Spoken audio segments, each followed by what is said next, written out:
میرے مسلمان بھائیوں اور ساتھیوں، سجدے کے اندر یہ بھی سنت ہے کہ ہمارا ہاتھ بالکل قبلے کی جانب ہو، دائیں یا بائیں اس طرح مڑا ہوا نہ ہو، سیدھے قبلے کی جانب ہو۔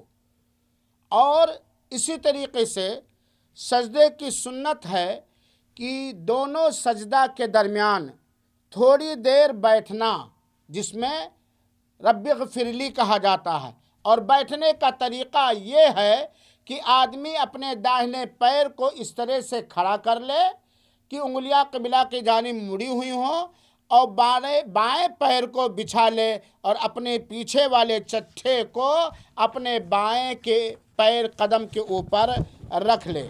اسی طریقے سے سجدے کی سنتوں میں سے ایک سنت یہ بھی ہے کہ سجدے سے اٹھنے کے بعد جب ہم بیٹھیں تو اپنے دونوں ہاتھوں کو، ہتھیلیوں کو چاہے گھٹنے پہ رکھیں اور چاہے ران کے اوپر رکھیں، اور انگلیاں اس طریقے سے سمٹی ہوئی ہوں۔ یہ اللہ کے رسول اکرم صلی اللہ علیہ وسلم کی سنت ہے۔ جب ہم اتحیات پڑھنے کے لیے بیٹھیں تو سنت یہ ہے کہ ہم شروع اتحیات سے لے کر کے اخیر تک اپنی شہادت کی انگلیوں سے حرکت دیتے رہیں۔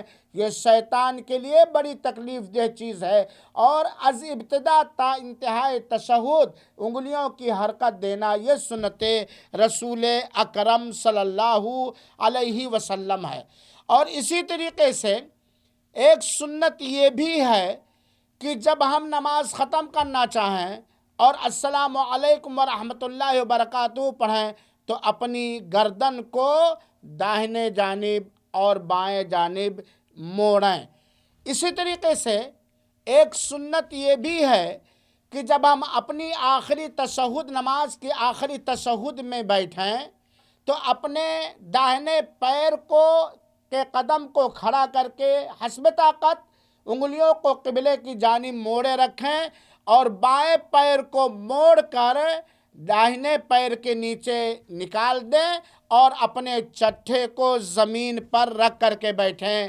یہ تشہد میں بیٹھنے کی سنت کا طریقہ ہے۔ اللہ تعالیٰ سے دعا ہے کہ اللہ تعالیٰ ہم سب کو نبی کریم صلی اللہ علیہ وسلم کی سنت پاک کے مطابق نماز ادا کرنے کی توفیق عطا فرمائے۔